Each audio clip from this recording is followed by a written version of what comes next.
Assalamualaikum warahmatullahi wabarakatuh. Di sini saya akan mempresentasikan tentang 21 pondasi animasi. Nah, perkenalkan, nama saya Nur As-Sahrah dengan NIM 2302095020036.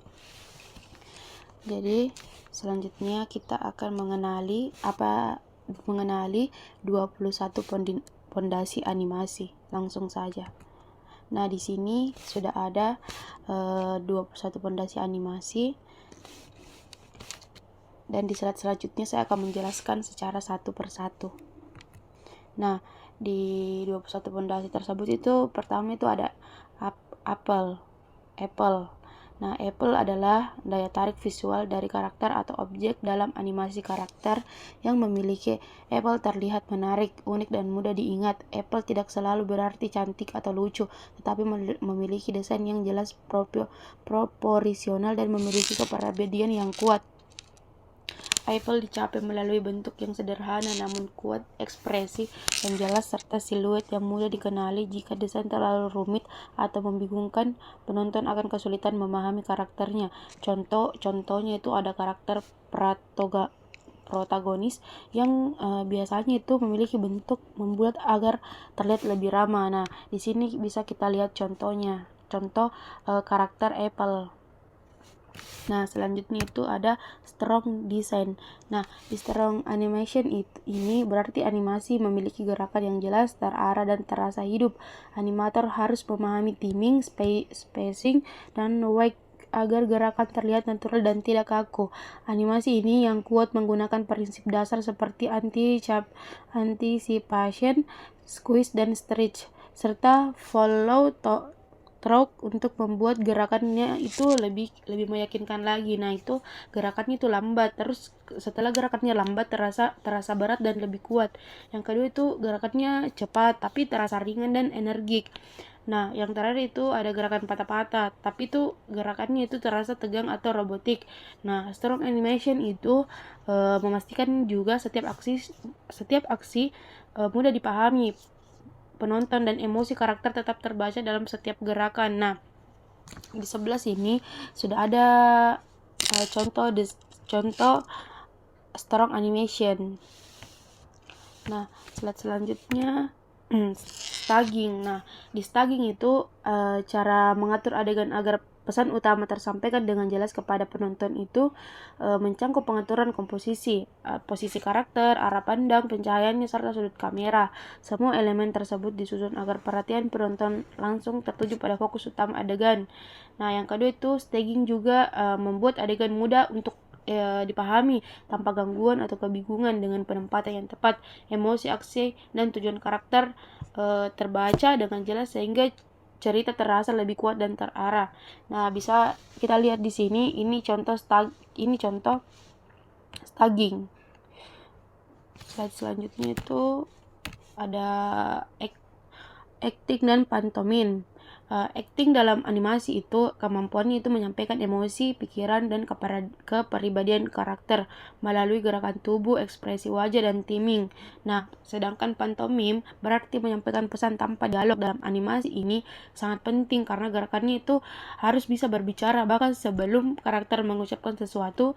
Nah, animator juga itu harus memahami, yang pertama itu ada bahasa tubuh manusia, yang kedua itu ekspresi wajahnya, yang ketiga itu psikologi emosi. Karena animasi ini bukan sekedar gerakan tetapi acting yang digambarkan atau dianimasikan. Nah, kita bisa melihat lagi di sini gambar acting dan pantomim. Nah, di slide selanjutnya itu ada case and breakdowns. Nah, key pose itu posisi yang paling penting dalam sebuah rangkaian gerakan karena menjadi penanda momen yang utama. Pose ini menunjukkan inti dari gerakan yang biasanya menentukan ekspresi, tenaga, serta arah aksi. Nah, sedangkan breakdown itu pose penghubung yang berada di antara pose-pose utama, fungsinya untuk mengarahkan bagaimana perpindahan dari satu key ke pose dari satu key pose ke key pose berikutnya agar terasa halus dan tidak kaku. Nah, di dalam alur kerja animasi profesional itu biasanya animator itu utama merancang key pose sebagai pondasi gerakan. Setelah itu bagian pengisian frame-nya itu diantaranya dikerjakan untuk memperjelas alur gerak. Dan peran breakdown itu sangat krusial karena di tahap itulah ditentukan lintasannya gerakan, alirannya energi, dan kualitas perpindahan agar animasinya terlihat seperti hidup dan lebih natural lagi. Nah, di sini ada contoh gambar dari case dan breakdowns. Nah, di sini ada strike height dan pose to pose. Nah, strike height itu dibuat langsung berurutan dari awal sampai akhir. Pose to pose itu dimulai dari pose utama lalu diisi di antaranya. Strike height itu cocok untuk gerakan dinamis seperti api. Pose to pose itu cocok untuk animasi karakter yang membutuhkan kontrol. Nah, bisa kita lihat di sini. Ini contoh gambar dari strike height dan pose to pose. Nah, di sini ada thumbnails dan planning. Nah, thumbnails itu seperti sketsa kecil dan cepat untuk merencanakan sebuah adegan sebelum animasi detail dibuat. Nah, planning itu meliputi itu pertama itu ada komposisinya, kedua ada timing, ketiga ada sudut kamera, keempat ada alur cerita. Nah, perencanaan yang baiknya itu yang pertama itu menghemat waktu produksi, mengurangi revisi, membantu komunikasi antar tim. Nah, animator profesional juga itu tidak langsung membuat animasi final tanpa perancangan matang. Nah, ada timing, spacing, dan icing. Nah, yang pertama itu ada timing. Timing itu menentukan lama sebuah aksi berlangsung. Ini memengaruhi kesan cepat, lambat, berat, atau ringan pada gerakan. Yang kedua itu ada spacing, adalah jarak antar frame. Jarak renggang terasa cepat, jarak rapat terasa lambat. Ketiga itu ada icing atau slow in, slow out, membuat gerakan lebih alami karena ada percepatan di awal dan diperlambat di akhir. Nah, di sini bisa kita lihat contoh timing, spacing, dan icing. Nah, sekarang itu ada squash and stress. Squash dan stress itu adalah prinsip animasi yang memberikan kesan berat, kelenturan, dan energi pada objek. Nah, itu saat objek mendapatkan tekanan, lalu terjadilah squash atau mendadak atau melebar. Yang kedua itu saat bergerak cepat, terjadinya stretch atau memanjang mengikuti arah gerakan. Nah, hal itu penting, harus dijaga adalah volume tetap sama walaupun bentuknya akan berubah. Fungsi utama untuk animasi itu bisa terasa lebih hidup dan memperjelas energi itu dan berat, serta memberikan efek yang lebih dramatis tanpa squeeze dan stress. Gerakan akan terlihat kaku dan kurangnya tampilan yang menarik. Nah, ada ARCS atau arch. Gerakannya itu alami, gerakan alami manusia dan hewan mengikuti jalur menggunakan jalur melengkung atau ARCS. Gerakan lurusnya itu biasanya hanya terjadi pada mesin karena itu jika animasi karakter bergerak lurus tanpa lengkungan itu terlihat tidak natural. Mengapa ARCS penting? Nah, membuat gerakan itu akan lebih halus. Kedua itu menghindari kesan robotik. Yang ketiga itu memberikan ritme visual yang nyaman. Nah, contohnya itu ayunan tangan, lempar bola, bahkan gerakan kepala mengikuti jalur lengkung. Nah, bisa kita lihat pada tampilan gambar di sini. Nah, sekarang itu ada primary dan secondary action. Primary action adalah aksi utama yang menjadi fokus dalam suatu adegan. Gerakan intinya itu yang mendorong ceritanya atau menyampaikan pesan utama kepada penontonnya. Nah, sedangkan secondary action itu gerakan tambahan yang mendukung primary action tanpa mengalihkan perhatian, memperkaya animasi agar terlihat lebih hidup dan natural. Prinsipnya itu penting karena dalam kehidupan nyata tubuh manusia jarang melakukan suatu gerakan, selalu ada gerakan yang kecil menyertai aksi utama. Nah, contohnya itu ada primary atau karakter yang berjalan. Dan yang kedua itu secondary, rambut yang bergoyang, tangan mengayun, ekspresi wajah yang berubah-ubah. Jika hanya ada primary action tanpa secondary action, animasi akan terasa datar dan kurang realistis. Nah, selanjutnya itu ada silhouette. Silhouette adalah prinsip di mana pose karakter harus tetap terbaca jelas meskipun hanya terlihat dalam bentuk bayangan hitam. Maka kemungkinan besar pose tersebut kurang kuat secara visualnya.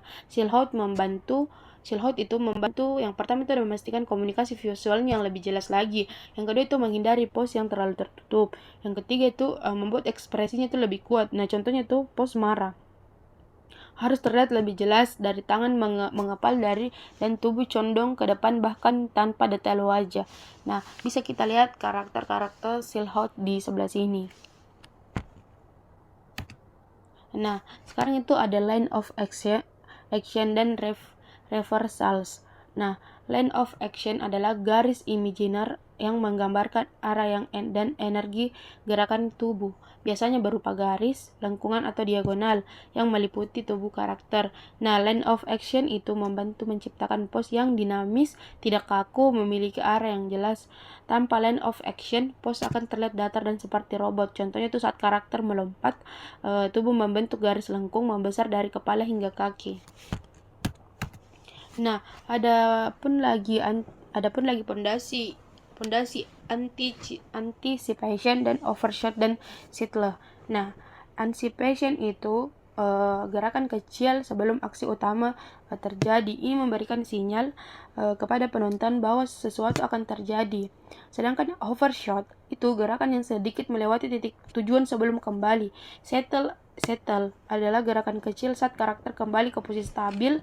Prinsip ini membuat animasi terasa lebih realistis karena di dunia nyata itu tubuh tidak langsung berhenti secara tiba-tiba. Contohnya itu sebelum melompat, terus karakter menekuk lutut, terus saat berhenti, tubuh sedikit melewati posisi akhir lalu kembali. Nah, di sini ada pose 1, antique, overshot, dan settle. Nah, ada pun pondasi counter pose itu pose di mana bagian tubuh bergerak atau miring ke arah yang berlawanan untuk menciptakan keseimbangan visual. Biasanya terlihat pada perbedaan arah antara bahu dan pinggul. Nah, counter pose membuat karakter itu lebih dinamis, tidak kaku dan terlihat natural. Nah, ada leading action. Leading action itu prinsipnya itu di mana bagian tubuh tertentu memimpin gerakan sebelum bagian lainnya mengikuti. Gerakan alami itu biasanya terjadi secara bersamaan. Contohnya itu saat menoleh, bergerak dulu lalu bahu dan tubuh mengikuti. Ini menciptakan kesan organik dan realistis. Selanjutnya itu ada breaking joints. Nah, breaking joints ini berarti menghindari posisi sendi yang terlalu lurus dan kaku. Dalam pose yang baik, lutut sedikit ditekuk, siku tidak benar-benar lurus. Ini membuat karakter terlihat lebih hidup dan tidak seperti boneka kayu. Nah, ada actions adalah animasi yang biasanya digunakan untuk memberikan penekanan pada momen tertentu agar terasa lebih kuat, dramatis, dan memiliki dampak emosional. Dalam animasi, tidak semua gerakan memiliki intensitas yang sama. Jika semua gerakan dibuat dengan ritme dan kekuatan yang seragam, maka animasi akan terasa datar dan membosankan. Action membantu menciptakan variasi ritme sehingga penonton dapat merasakan momen penting dalam adegan.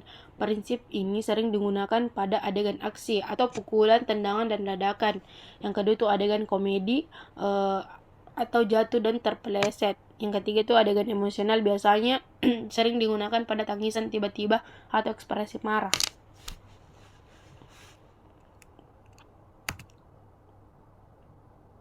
Nah, ada exaggeration. Exaggeration itu prinsip animasi yang memperbesar dan melebihkan atau memperkuat gerakan dan ekspresi agar pesan lebih jelas dan emosinya lebih terasa. Nah, di dalam dunia nyata itu, ekspresi manusia terkadang sangat halus, namun dalam animasi jika gerak terlalu realistis, penonton mungkin tidak menangkap emosinya dengan kuat. Oleh karena itu, animator sering melebihkan gerakan agar lebih komunikatif. Exaggeration bukan berarti asal dilebihkannya, tetapi harus tetap terstruktur, konsisten dengan gaya animasi dan tidak merusak logika dunia cerita. Nah, sekian dari presentasi saya. Jika ada kesalahan mohon dimaafkan. Wabillahi taufiq walhidayah. Wassalamualaikum warahmatullahi wabarakatuh.